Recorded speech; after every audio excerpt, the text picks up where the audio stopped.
best. Let me give you a couple of more names here, just assessing based on the first half of the season whether these players will be here next year. Lindval Joseph, I've got to say probably not, and definitely not at his price. Like, he could still play, but you can replace a nose tackle who's giving you this type of performance for pretty cheap, and his guaranteed money runs out after this year. They would have only a $2.4 million dead cap, and he's just been okay. He's into his 30s. This is kind of how you expect it to go. When he was at his best, 2017, he's one of the best players in the NFL. That's just not the case anymore. Now he's kind of a gap plugger, if you will. And that's like what you expect from these guys as they get older. They don't wear out interior defensive linemen. They're not like losing speed, losing athleticism like you see with some edge rushers. He's there to be a big body in the middle. And he can still continue to do that, but not at $12.95 million with a cap hit. Like, you're probably looking for him to restructure. I can't see, I think leverage situation wise, no team's going to pay you that. Yep. Like, so you'd probably be wise to continue on staying in Minnesota by agreeing to a restructure where you're taking a reduce in price and maybe even adding a couple years to your contract, getting a little bit more money up front right now. If you were to completely say, hey, let's extend him, let's try to do this, either restructure or the other way. Like, I can't see him not in this defense, but just at the price right now, like, and the reason I say that is because they've drafted replacements for him, and they clearly don't feel any type of way about it that would give you reason to believe that Jaleel Johnson is going to replace him next year on a full-time basis. And usually you can find a nose tackle somewhere to do this. Like, what he was at his best was a pass rusher too, and a dominant force. And I'll always remember him in 2017 chasing down running backs who have gotten screen passes. And here comes Lindval Joseph to get him. And by his PFF grades, he was one of the best in the NFL. Right now, he's 24th by Pro Football Focus. And that's just not worth that price. So like you said, he's going to have to either take the restructure or he's going to have to go somewhere else. And those are really the only two options. I think it's probably savvy to say, why don't we just have a full rotation in there with some, 3 technique pass rushers, some guys who are nose tackles and who can stuff the run and just do it that way going forward and do it kind of on the cheap because your defensive ends are so good. But that leads me to our next guy, which is Everson Griffin, who has been unbelievably good through the first half of the season, one of the best players at his position in the entire NFL. But if we remember from his contract structure, that means he becomes a free agent if he continues to have this kind of year. So what the incentives in the contract, so he has to have 8 sacks, active or IR every game. So, I mean, he's not going on IR. He's not hurt. So, I mean, he will be. I mean, if he continues at this pace, he's got 5 sacks right now. He's got the 3rd most pressures of any player, any defender in the NFL. And he's healthy. So chances are he's going to hit all those voids in his contract and have a chance to hit free agency next year, but he's going to be 32. Like, I try to look at this from both sides of the equation, wondering, okay, after doing a ton of research on it over the last 2 months, just figuring out why is he so explosive at his age? Why can he still have this violent pass rush? Why doesn't it go away as you get up in age? Because not everybody's going to be the Everson Griffin prototype. More defensive ends than not are going to be like Brian Robeson, where you have to become a situational pass rusher and you get moved inside and you're coming down on certain pass rushing situations. So Griffin's bucked that trend, and he's really shown there hasn't been a drop-off, but I just don't know that they're going to give him elite pass rusher money. Nobody's going to do that. It's for somebody at 32 years old, but he could stay with the Vikings. I mean, I can't see him going anywhere else right now, given he's been here for a decade. He knows this defense. And you always run that risk of go get your next big payday, but you could be out of the league in a year if you're learning a brand new defense. And if it doesn't go well, that was the risk for him this year. That's why he decided to bet on himself, take a $3 million pay cut and come back and play here. I think what we've discovered is that pass rushers do last into their 30s, unlike a lot of other positions.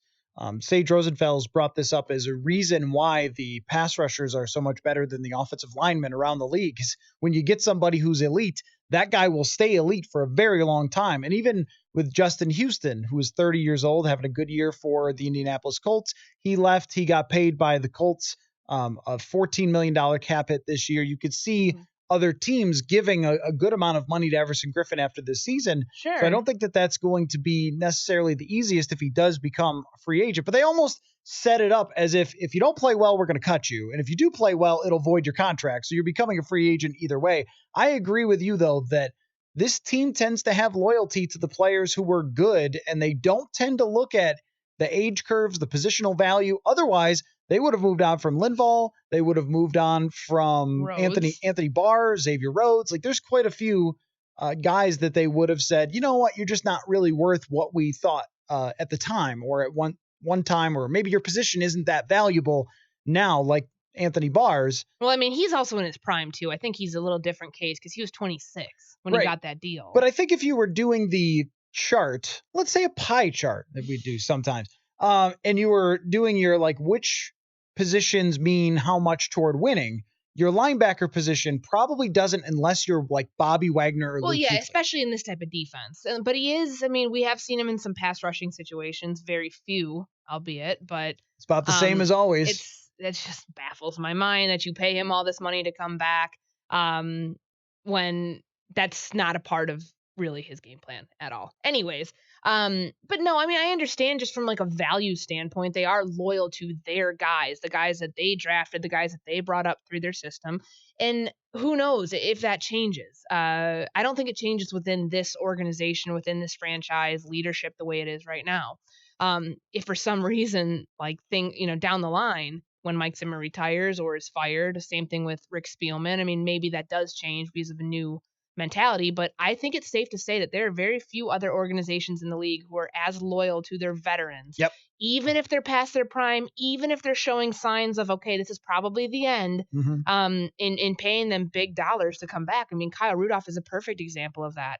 Where he feels his value is and where the Vikings felt his value is why it took so long to get that deal done in June. But he's somebody that I think of immediately when I think of 2020 and wondering if he's going to be on the roster. So that's exactly where I was going to go next. And he has a really interesting contract. I think Irv Smith has proven that he could be a full-time tight end. I think Irv, he looks in really theory, good. has passed him already. Yeah, I think so too. And he probably should in snap count. Yeah. He can block better than Kyle Rudolph. From what I've watched on tape of Irv Smith, I think he's a better blocker. And he's a rookie, which really blows me away. Yeah. And looking at, and it's a bit of a different situation because one team has a quarterback, but he's played better than Noah Fant, who everybody really loved, and probably better than TJ Hawkinson too. He's been really good. And it looks even better when you start focusing on the small things, like him running routes when they don't throw him the ball. You don't focus on it, but a lot of times he's running good routes and he's open and he's blocking people and picking up blitzers and things and doing a good job in run blocking. All the stuff that we questioned, that we wondered, is he going to be able to do this stuff? But I guess coming from Alabama, he knew how to do a lot of it.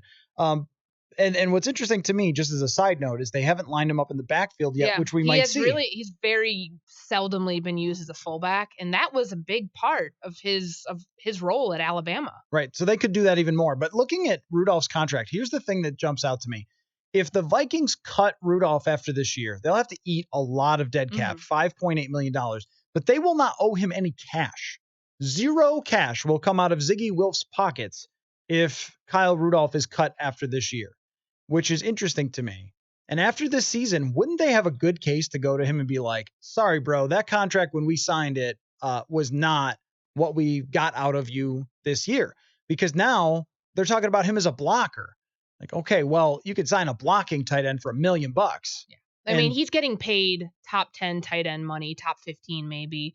And he's not performing like that. And it's just the role that he's been delegated in this offense. It's not saying that he's gotten worse. I don't think, his blocking is what it is. Is it better than where it was a few years ago? According to Mike Zimmer, it is. But not according to PFF, but yeah. And I think it is kind of telling. I mean, just, whether Kirk Cousins trusts him or not, Kyle's out there quite a bit. And a lot of targets have not gone his way. There's been a few games where they have, Detroit being one of them, but he's not the red zone target he was 2-3 years ago. And I think part of that's age too. I mean, he's not the fastest guy out there. 2 hamstring injuries in college where your hamstrings tore off the bone, like that's going to catch up to you when you're 30 years old.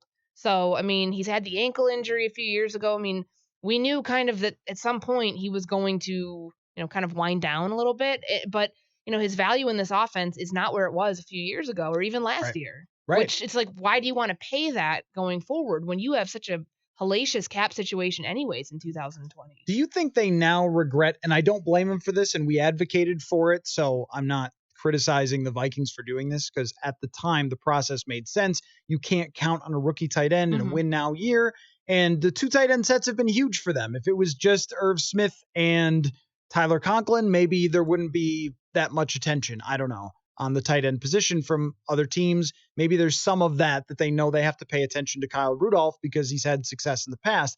But if you were to ask them now, would you do it over again, that contract? I'm sure they would say no.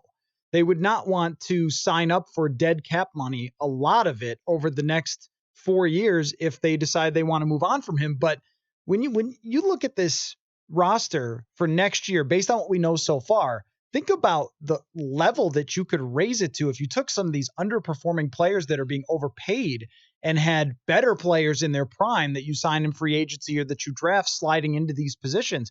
And it's not that Rudolph has been any different than he is, like you said. He's just been featured less in this offense, but that's not going to be worth $9.4 million on the salary cap next year. It just isn't. So you could take some of that. You would still end up saving, if you do the quick math, over $4 million and apply that to other places. He has quite a bit of guaranteed money in 2020.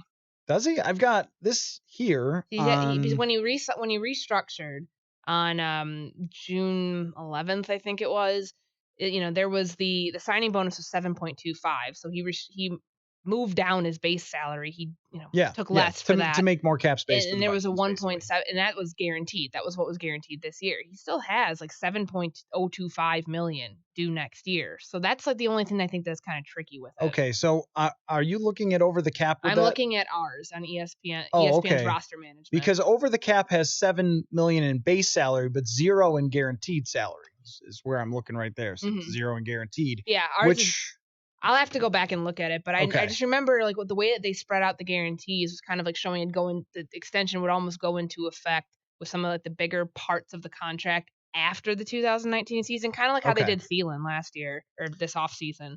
But either way, if you're eating almost $6 million in dead cap, that's not good. So the Rudolph situation is going to be an interesting one to watch, because would they try to trade him in the offseason or something like that? Or would they say, you know what, this version is fine. It's a little bit overpaid, but having these 2 tight ends is great, and we'll transition into Irv Smith. I feel like they kind of put themselves in a situation here where they knew these next 2 years, 2019 and 2020, were going to be, we want to keep this guy around. He thinks his value is one thing. We think it's something else. Let's try to meet somewhere closer to the middle, where I think he kind of forced his hand on that a little bit with what he said publicly. I mean, there's so many teams that had been calling about, trades. I mean, not, admitting to tampering or anything like that. But if there were, don't you think that the Vikings would have potentially tried to move him? Yes. Yeah, I do. If that was actually true. If they had good value coming back for it, then I think they would have moved him. All right. Last one on the list here is a guy who they could move on from if they want to, but has actually come around a little bit more this year from where he was last year, and that's Riley Reiff. I don't know on Riley Reiff whether he's here next year or not. I mean, he's 30 years old, and there was a time this year where I thought they should bench him because he was not playing very well. And then over these last few games, he's come back around. But what usually happens with Riley Reiff is if he plays anybody good, he gets shredded. If he plays guys who aren't good, then he's usually okay. And that's just been his career. For a left tackle, the price isn't too bad, but there would be also an opportunity potentially to move Brian O'Neill to the other side after this year. I just think overall, Riley Reiff has been pretty solid this year. And if they wanted to cut him after this year, it would still cost them some in dead cap. So I think he probably is here based on how he's played in the first half. This is a hard one. It's a hard one because, like, let's think back to the offseason when there was the talk about moving him to left guard. Maybe they should have, and maybe they should have drafted a tackle when Andre Dillard was available to them, and then you're looking at a completely different situation with this offensive line. But at some point, you know, do you let him play out the remainder of his contract, or do you want to get Brian O'Neill established over as your franchise left tackle? I think that that's something that they're in status quo with their tackle positions right now. It's fine. It can get you by for another few years. But what if there's a really good tackle class and they want to take somebody? What if they find that the next Brian O'Neill out there that they can get with like the 60th overall pick in the second round or whatever it was that they drafted him with?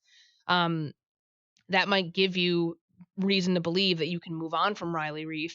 But here's the thing: we mentioned, like, we're talking about all this dead cap. You can't just cut all these guys and be like, yeah, look at all these cap savings, but like also look at all this dead cap that we're still paying guys out on contracts that aren't even here. It's more value if they're on your roster than not if you're paying them. So that to me is kind of the push and pull here, figuring out whose value would potentially project them onto the roster in 2020 and whose would say, okay, it's time to move on. We will incur that hit because we know we can get his replacement either in free agency or in the draft.